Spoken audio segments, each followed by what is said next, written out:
Minuto 60 Movistar a las 12 del mediodía, 36 minutos. Esta es la W y aquí sigue la W.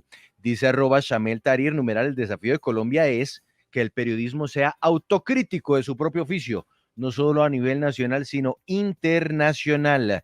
Dice @AngeOma26, numeral, el desafío de Colombia es eliminar la flojera mental de la gente. No se leen los programas de gobierno de los candidatos. Numeral, el desafío de Colombia es, sin duda, elegir bien en exactamente 12 días, cuando estaremos en segunda vuelta electoral. Senador Jorge Robledo, muy buenas tardes. Gracias por conectarse a esta hora. Consigue la W. Bienvenido. Actíveme, por favor, el sonido para que lo podamos escuchar. Eso, ahora sí. Muy bien, buenas Bueno, Juan tardes. Pablo, mil gracias, le decía entonces por la invitación y a Paola y a Andrés también mis saludos.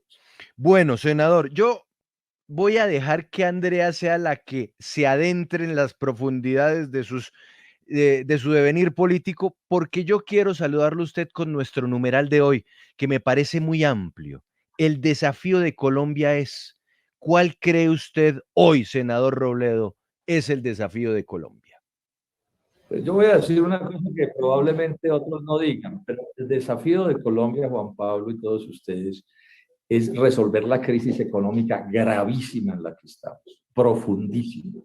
El desempleo, el hambre, la pobreza, la industria del agro que no logran desarrollarse. Si ese problema no lo resolvemos, bueno, hay más otros muchos problemas, pero si ese no lo resolvemos, no resolvemos nada. Es como que usted le pregunte a una familia que tiene como ingreso 300.000 pesos mensuales y tienen 1.000 líos además de eso.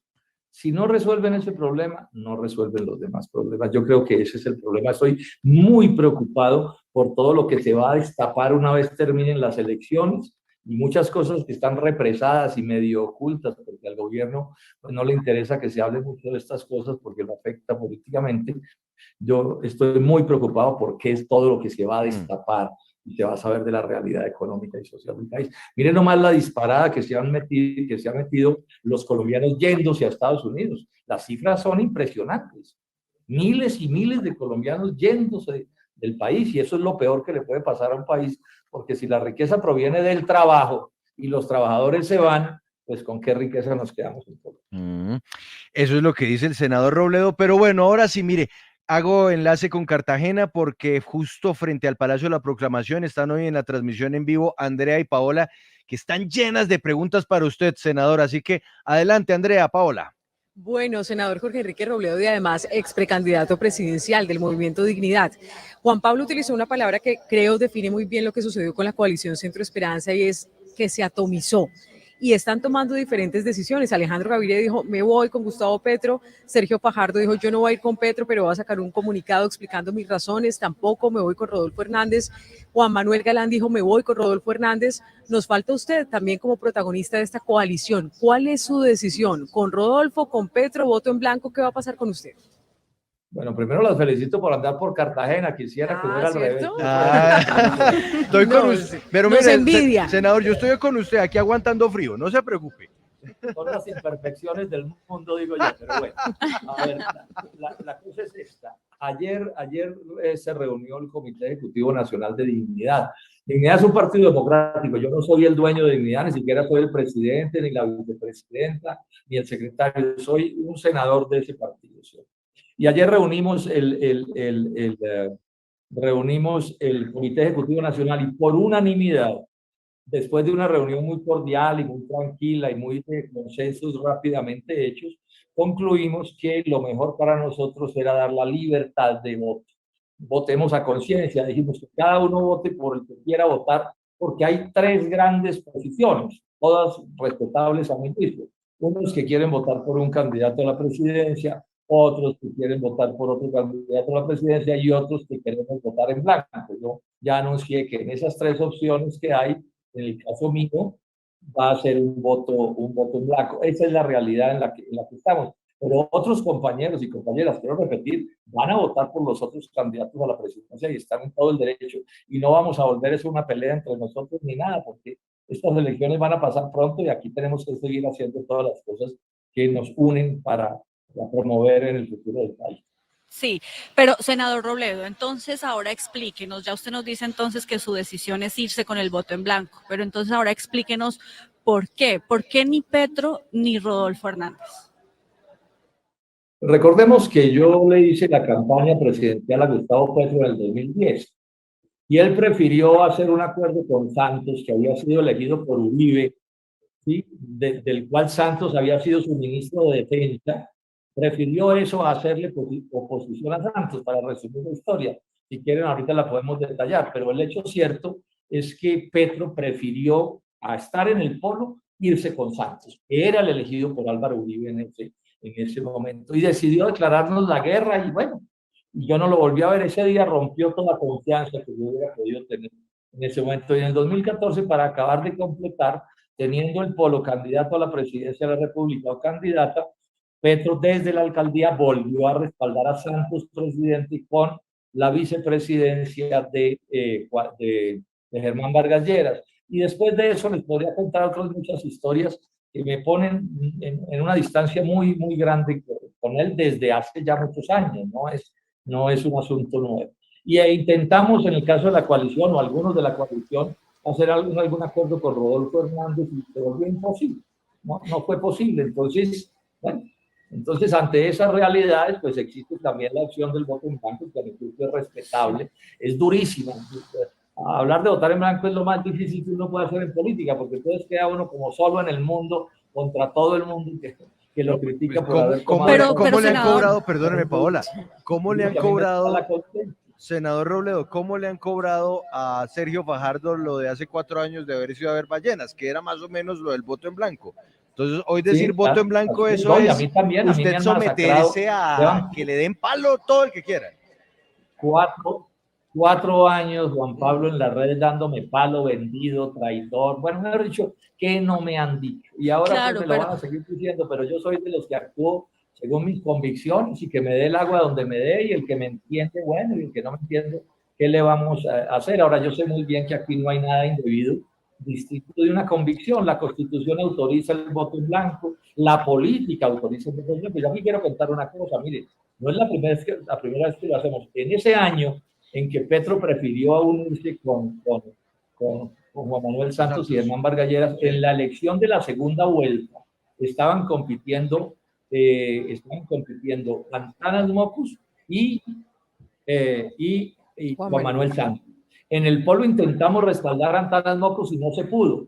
Y la decisión oficial del polo, encabezada por Gustavo Petro, que en ese momento estaba en el polo, fue votar en blanco o abstenerse de votar. Es una decisión. Entonces, en esos días, eso pues se supone que no tuvo ningún error y todo estuvo perfecto y todo, pero cuando este voto en blanco opera con otros candidatos, se lo vuelven a uno un crimen, pues, de lesa humanidad y lo peor que usted puede hacer. Esos son los maniqueísmos que, bueno. Pero, senador Robledo, frente a eso que usted está diciendo, bueno, entendemos que usted tenga sus convicciones personales, pero pues usted es un político y representa a unas personas que votaron y que siempre han votado por usted.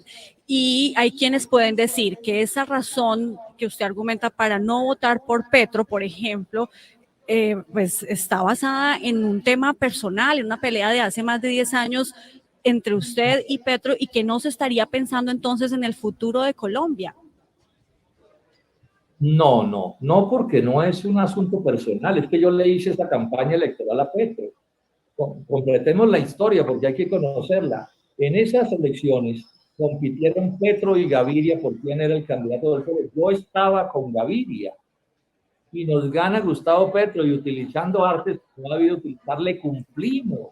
Hay un trino de Petro donde dice que en mi caso y en el de mi gente le hicimos más campaña que la que le hizo el M19. Búsquenlo en las redes. O sea, cumplimos a la perfección los acuerdos. Yo no hago política por pleitos personales. Y voy a decir una cosa bien dura. ¿Qué pasó? Que traicionó el compromiso que había hecho con el Polo Democrático Alternativo. Y eso, a mi juicio, es gravísimo. A otros les parece que es menor y que eso no vale la pena, ¿cierto? Eso está perfectamente documentado. Y después de eso yo puedo señalar, por ejemplo, desacuerdos grandes que tengo hoy. Por ahí sacó una declaración diciendo que ya se acordó con el Fondo Monetario Internacional. A mí eso me parece un error garrafal. Sacó otra declaración diciendo que él estaba de acuerdo con que nos metieran a lo de la OTAN. que esto son cosas inauditas, es que la OTAN son palabras mayores. Vamos a terminar los colombianos de peones de brega, ¿cierto? De carne de cañón de las guerras de Estados Unidos y de las potencias occidentales, o será que nos van a meter a la OTAN es para que dirijamos a Estados Unidos y toda su estrategia militar. Los coqueteos de Gustavo Petro con todos los grandes poderes norteamericanos, empezando por Biden, pues tampoco los comparto. O sea que yo puedo decir muchas cosas.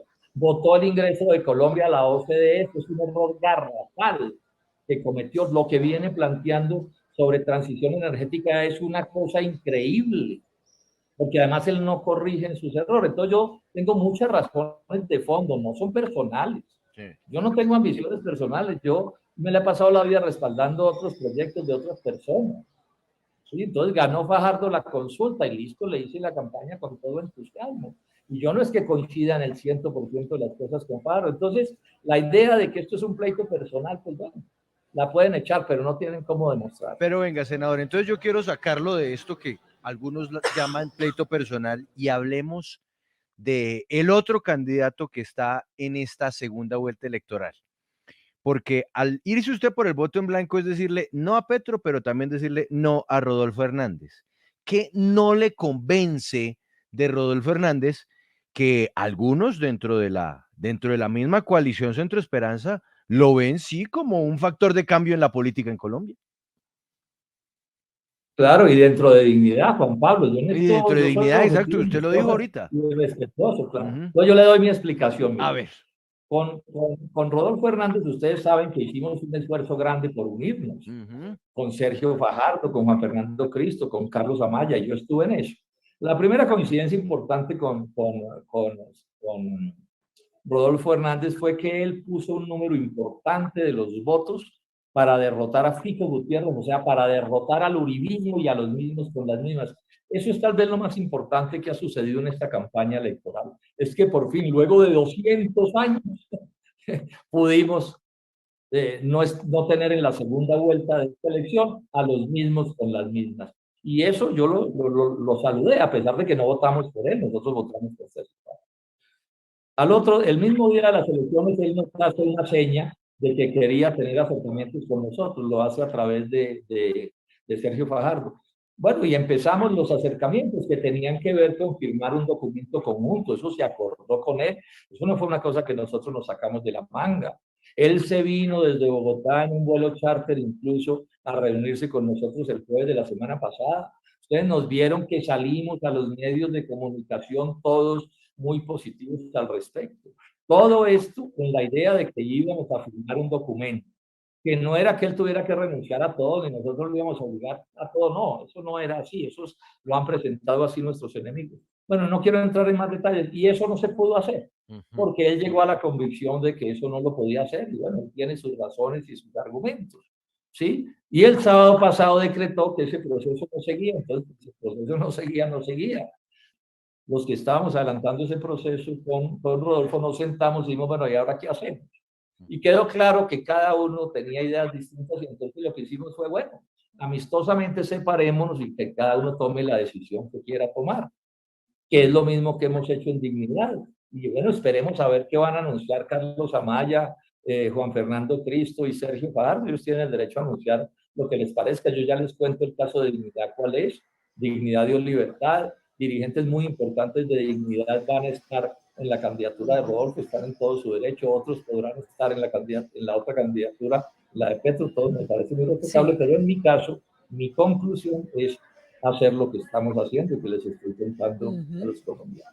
Sí, senador Jorge Enrique Robledo, también viene la gran lección de esta campaña presidencial y la gran pregunta es, ¿en qué falló el centro? Si hay personas que tienen algunas coincidencias y la política también se trata de hablar entre distintos y ponerse de acuerdo, pero usted ¿por qué nunca pudo compenetrarse, por ejemplo, con Alejandro Gaviria? ¿O por qué nunca pudieron cautivar esos votos? Y esa confianza se la llevó fue Rodolfo Hernández, que pasa ahora a la segunda vuelta presidencial. Sus conclusiones de lo que pasó con el Centro Esperanza. Andrea, mire, esta frase se puede patentar. No hay nada más difícil que unir en política. ¿Cierto? Eso es difícil. No sobre todo cuando la unidad no es una unidad entre bandidos para repartirse el botín, sino una unidad de ideas. Entonces nos embarcamos en esto dificilísimo. Fueron 2 años muy difíciles. Los verdes, por ejemplo, que fueron fundadores de esto, terminaron divididos porque pues, ahí hay una influencia importante petrista. Bueno, Alejandro Gaviria yo creo que nunca ha debido entrar aquí, él no era de este proyecto, se metió pues como a la brava, ¿cierto? Y nos creó todo tipo de problemas. Los desacuerdos que tuvimos con Ingrid también pues fuera de control. O sea, esto es muy difícil, la verdad es que es muy difícil. Ahora, ya lo último que quedó fue que quedamos, como ya dije, Sergio, Juan Fernando, Cristo, a Carlos Amaya y yo bregando a llegar a un acuerdo con Rodolfo, y no se pudo. Entonces ahora ya cada uno está decidiendo, pero ojo con esto que es importante. En lo que tiene que ver con casi todos los de la coalición Centro Esperanza, quedamos de amigos, en relaciones cordiales, civilizadas, democráticas, y estamos pensando que hacia adelante probablemente nos vamos a volver a encontrar, les digo. ¿Sí? Créanme que es así. Esto lo estamos manejando con toda tranquilidad. Ya veremos qué nos depara la vida, entre otras cosas, porque al otro día del 19 empieza la campaña de las elecciones del año entrante. Pero dice Alejandro Gaviria que el centro está huérfano, ¿no? Ahí quedaron unas relaciones hechas y vamos a ver si de ahí termina alguna cosa o no, pero digamos que las relaciones en general son cordiales, con grandes coincidencias, y vamos a ver cómo las tramitamos. Juan Pablo lo sacó del tema de si era o no personal la situación con Gustavo Petro, pero yo quiero regresarlo a ese tema, senador Robledo. Y quiero regresarlo porque pues, ha generado algo de polémica esa pregunta o ese interrogante que usted ha dejado en el aire de si Gustavo Petro realmente es del municipio de Ciénaga de Oro, Córdoba, o si es de Zipaquirá. Eso y ahí está el trino. Mientras que usted le va preguntando a Antonio, vamos mostrando el trino. Sí, eso realmente, el senador Robledo, es trascendente en esta parte de la campaña. Es trascendente y aquí tengo un debate duro con el que lo quieran hacer. A ver. Porque el problema no es si nació en Ciénaga de Oro o en Zipaquirá, eso es insustancial, no tiene nada que ver. En cualquier sitio donde se nazca es respetable, obvio. Pero cuando uno nace en un sitio y dice que nació en otro, entonces empieza a volverse otro problema. ¿Es obvio o no es otro problema? O sea, da lo mismo informar verazmente a la gente, da lo mismo decir la verdad que no decirlo. O sea, en política eso no importa. Claro, en la descomposición de la política nacional a mí hay gente que me dice, no, senador, eso vale en huevo. Bueno, Jennifer Pedraza dijo que no quería meterse ahí, que no le parecía relevante. Sí. Que la mentira debe repudiarse.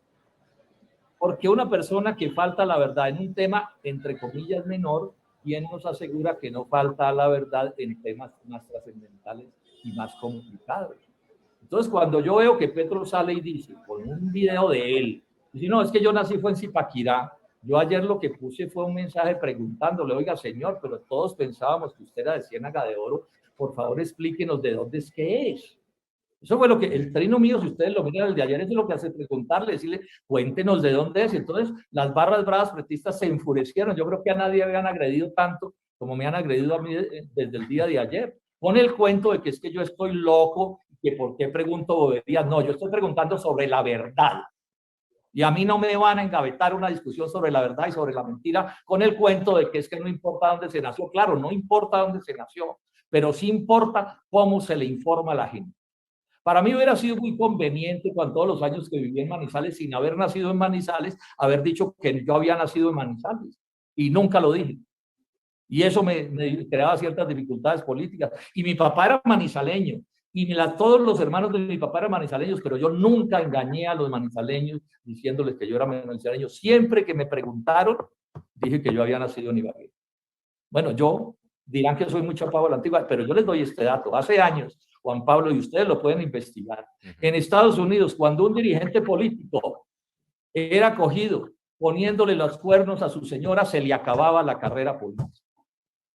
Y no porque los gringos sean mojigatos, sino porque la gente decía, si engaña a su familia, ¿por qué no nos está engañando a todos? Es el tema de la verdad. Pero mire usted. Es el tema de la verdad y esa es mi discusión. Entonces no me van a salir los petristas con el cuento de que es que esto no importa, porque además, ¿para qué echa el cuento que es de Ciénaga de Oro? ¿Para qué? Senador. ¿Es inocente?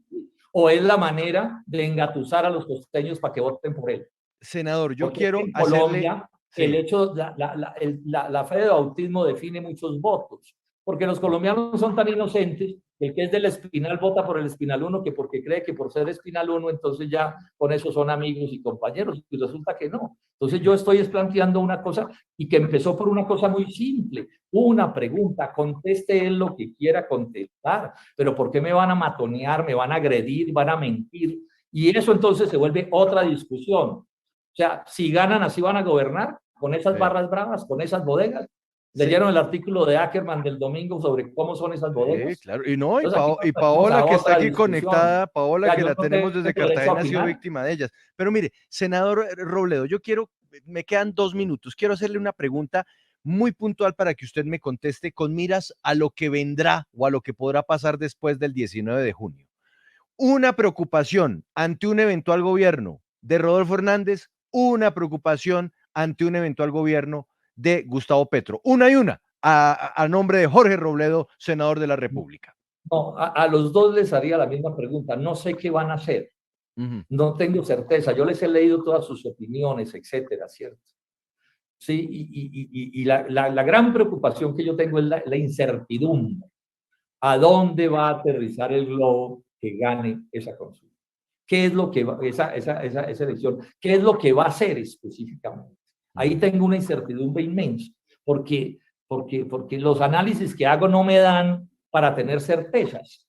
No me dan, uno por unas razones, el otro caso por otra razón, pero no dan, realmente no lo sé. Ahora, si alguien en Colombia sabe lo que va a pasar, si gana el uno o el otro, pues bueno, yo le doy pues un premio a genialidad completo, pero creo que esto nos pasa a todos, ¿cierto? Entonces, yo como tengo mis aprensiones, mis desacuerdos, simplemente digo, tengo derecho a votar en blanco, es una decisión respetable, no es un crimen, no es una canallada contra nadie, mienten los que pongan las cosas así. Eso no quiere decir que es que entonces yo voy a votar por Petro, voy a votar por Rodolfo, eso es mentira, no se dejen engañar con eso. El que vota en blanco y listo. Y yo no sé qué repercusiones termine teniendo eso. Senador Jorge Enrique Robledo, muchas gracias por estar con nosotros en Sigue la W. Una buena tarde. A ustedes mil gracias. Un saludo a sus oyentes y a ustedes. Vamos a hacer una pausa muy breve y en segundos me vuelvo a conectar con Andrea, con Paola y con Antonio, que están justo frente al Palacio de la Proclamación en el corazón histórico de Cartagena. A un lado tienen a la catedral, al otro lado el Palacio de la Proclamación, más abajito el Parque Bolívar y una historia, no, una no, varias historias que nos van a acercar a nuestros oyentes en Cartagena. Vamos a hablar de prostitución forzosa, uno de los dolores de cabeza de la capital del departamento de Bolívar. Pero oído, oyentes del Caribe, porque vamos a hablar de tarifas de energía, la pesadilla que parece de nunca acabar. Sigue la W en digital y aquí ya llegan Peláez y de Francisco.